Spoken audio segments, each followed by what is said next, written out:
Chandpur bus stand petrol pump থেকে বিস্তারিত জানাতে সরাসরি যুক্ত হচ্ছেন প্রতিনিধি বিল্লাল ঢালী। বিল্লাল ঢালী, আমাদের সহকর্মী ভবতোষ চৌধুরী নূপুর এই মাত্রই কিন্তু বলছিলেন যে পর্যাপ্ত দাম বাড়ার পরেও কিন্তু পর্যাপ্ত তেল পাওয়া যাচ্ছে না। চাঁদপুরে আসলে কি চিত্র দেখছেন? দাম বাড়ার পরেও কি পাম্পগুলোতে এখনো সেই একই চিত্র? এখনো দীর্ঘ লাইনে মানুষকে তেল নিতে হচ্ছে?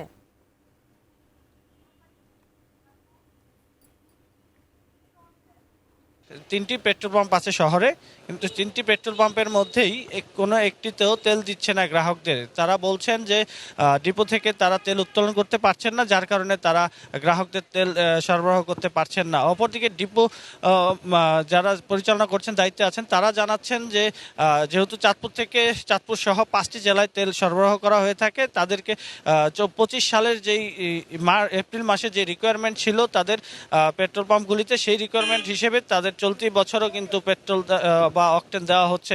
অপরদিকে এই পেট্রোল এবং অকটেন মূল্যবৃদ্ধির পরও না পেয়ে গ্রাহকরা বেশ ক্ষুব্ধ, তারা হতাশা প্রকাশ করছেন। তারা বলছেন যে সরকার যেহেতু মূল্য বৃদ্ধি করেছে, এখন চাহিদা অনুযায়ী তেল সরবরাহ করা উচিত এই ডিপোগুলো থেকে।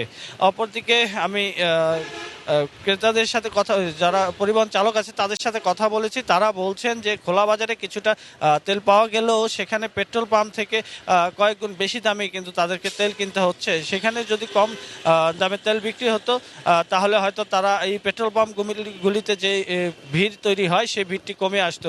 তারা মনে করছেন যে প্রশাসনের যে খোলা বাজারে তেল বিক্রির যে এজেন্টগুলি আছে, সেই এজেন্টগুলিতে অভিযান পরিচালনা করা সরকারের প্রয়োজন বলে পরিবহন চালকরা মনে করছেন। তাহলে হয়তো তেলের সংকটটা কমে আসবে বলে তারা ধারণা করছেন। তানিয়া।